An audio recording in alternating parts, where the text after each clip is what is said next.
Wedding scam ang nahitabo mismo sa may Fairmont Hotel sa Cagayan de Oro City. Usa ka babay ang confirm na nga scammer sa gikabutyag nga wedding manipulation ug pagpakasal ngadto sa usa ka lalaki nga gituan nga gilumay.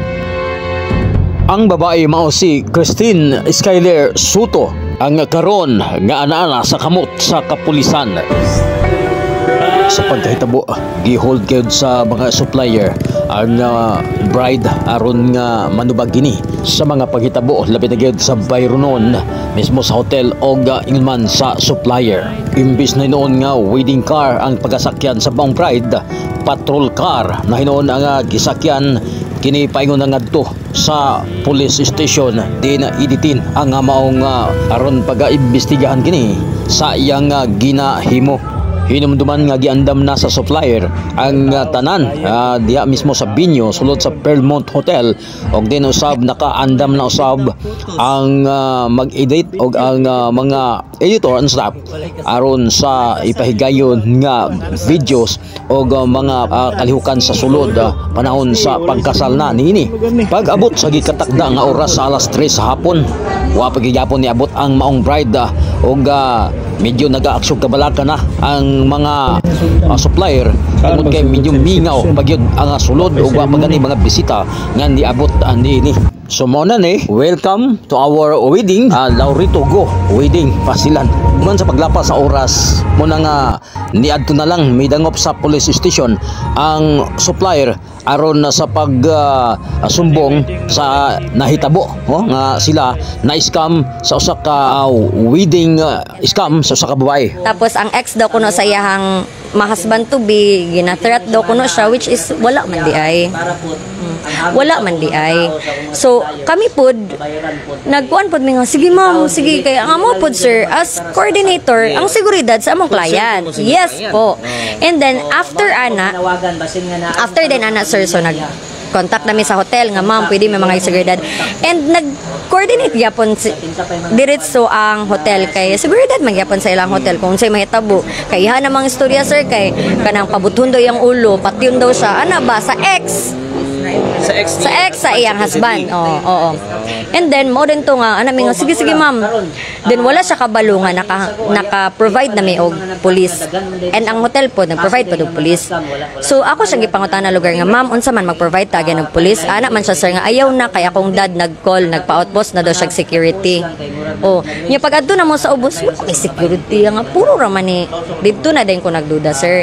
And then nakalikom na din kog mga information kay nagstorya magid ko sa iyang mga barkada sa lalaki nga sir unsa man kanang kaila ba mo aning babae wala pa gid nila sir nakita bisag isa ka beses wala pa katupa pagkasal katupa nga time kasi karon nga adlaw di ba sila supposedly kaslon katong pagabot ninyo sa hotel kung asang reception unsa to oras 8 AM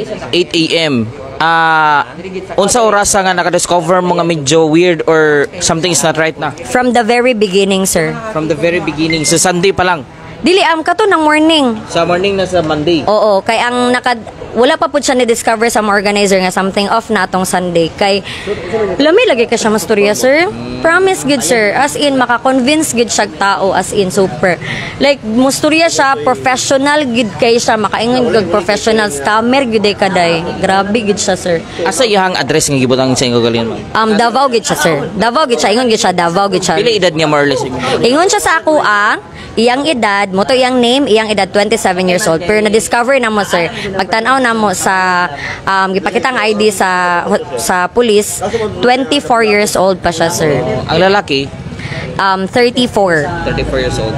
So after lugar unsa may pamagi kung ano natakpan man sila giunsa man ninyo kamo ni sumbong or unsa man oo sir pagka kuan ako nga something of nagstorya din ko sa police nga sir ingana sir ang among bride something of ana so ana lugar ang police nga kanang Alam ma'am, abi na mo security lang niya mong anian diri kay na ay VIP mo abot ano ko lagi sir na ingani. Then nag-consult gid ko sir. Wala pud ko nagpadalos-dalos nga. Sige sir, ato nang ikuan ingon gid ko nga sir, unsa man normal ra ba niya mong reaction nga ingani. Dobi ingon man ang pulis nga okay ma'am, normal na siya ma'am. Sige ma'am, nakasense pud siguro ang pulis sir nga something of mutong nagpadala og investigator, which is blessing in disguise kayo gid to siya nga na ay pulis kay pag abot sa investigator giistorya ang groom. Dili man denial man ang groom nga dili uy pakasal jud me. Do bigistretan man siya sa pulis nga kanang sir pagmata 99% naganta kag 99% imuha na naganta kag 99% nga dili madayon ang imuhang kasal. Igna ko bulabog nimong kasal. 1% imuha na. So, balike dito ang bride, istorya. Pagsulod bito niya, sir, gibalik siya nga. Disappointed gid kay ang face nga nakamatagid siya ba nga yan? Sumot sabto nga apil ang lalaki or ang groom ang medyo na biktima lugar pod. Ana gid siguro sir kay ngano bitaw sir sa tinuod lang ako di ko matuo pod ani pero nasaksihan ako ba na witness na ako nga mura siya nagayuma. Something ingana pero wala ta kabalo ha. Wala ko kabalo. Mupod ang ingon sa uban pero ako pod something of pod ang lalaki kay murag wala pod pero basin siguro nadala siya sa storya sa girl kay ngano bitaw sir. Before ana wala ta kabalo mo man ang storya nga gayuma. But before ana sir actually gipasaligan gid siya sa girl nga ako ang kuan si senator ayo pagkabalaka kay after ani nga kasal nato tagaan ta kag negosyo tagaan ta kag sakyanan ana gipasaligan Dili lang kay kamo ang gihatag lami nga mga pagpamuloy sa babay apil ang atong yang groom supposedly. Yes po gitagaan gid siya ka assurance so ang lalaki lugar ay kani kuan na ni kana more opportunity na ba so na blinded siguro pud siya. Pero sa inyong tan-aw ninyo, sa imong psycho sa lalaki, naginahitabo nila sa babae or wala? Wala po ko kabalo sir pero ingon sa iyang mga friends nangutana manggod ko sir unsa man sir one night stand ba niya nya mo ingon na yung mga friends sir nga ma'am dili pud mi kaingon kay perminti na manggod na nagakahitabo sa ila mo ang ingon sa iyang friends.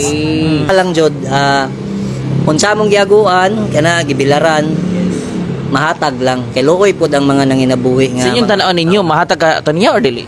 murag sa karon labo jud mao nga kung naay mga nakailaan ni sa iya especially sa mga Dabawin News diha naa sa dire karon sa Cagayan de Oro kung pwede makontak mi ninyo ug inyo maklaim ni inyong parente matabangan kay para pwede ra nato istoryahan o kay para pod nga dili pod magansi sa hago ang akong mga kauban pod. Kasal. So mao to siya nahitabo ako nanimikapan si bride. Sige siya ka-worry, gahilak siya man. Naiyang wedding dress. Nakita. Suot na gid siya.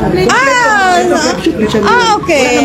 Wala lang siya mga ring, mga Bible, mga inana. Wala lang gid siya kanan mga details kay ang iyang ingon kay coming pa from Davao nga dalhon sa iyahang brother, then ang iyahang parents naka-check-in na sa Lux Hotel together with Senator Bongo. Okay. And After? then, so napaniwala ko daw. Napaniwala gid mi man na kanang sa iyang pusa.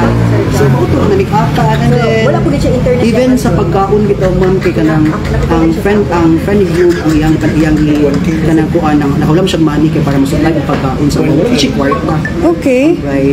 Pero labi mo ko siya mo istorya ma'am, labi kay siya mo check up ba. Estimated pila edad?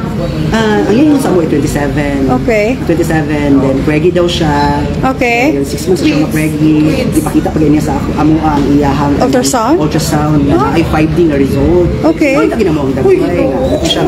Iwa kay ni groom sir ba. Ang sandali kayo sa ni then kanang ang initial ang karon di ay 24 pa day. Okay. So nailad din tanan man then. Okay. Pero ningon si sir nga standby lang kay kanang dili pa sure gyud pod mo yang gingon.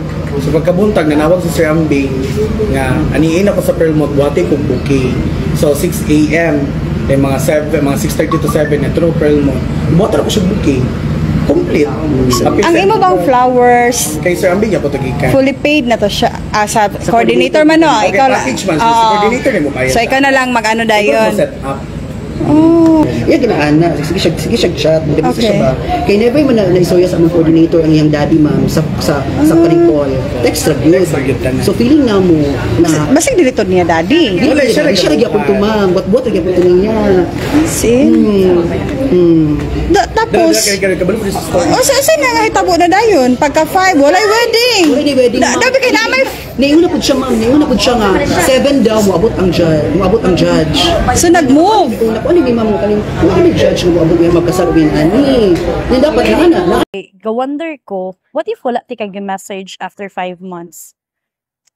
I mean, wala ti ka gi-message 6 months ago sa Tinder. Wala siguro tayo twins right now. And dili siguro ko kaslon karon with you. That's why some things really happen for a reason. And even when we don't understand them, and you are the reason of all of this. Thank you kay wala ka ni dagan. But seriously, if it weren't for you, dili na ko makita ang life filled with love and laughter. Usahay, gawonder ko, Ang pangutan na, asa ang couple? Naong sa wana bayran be? Ako mangkon maganda ni Bongbong. Ha? Na daw si Bite King, na daw si Brother. Na si Kuan o. Tapos Si Fake Ash. oh, Fake Ash og si Kuan. Yang MC kay si Kuan. Show Sherry Davao. Oh, si gichata na ba to siya pero wala na confirm.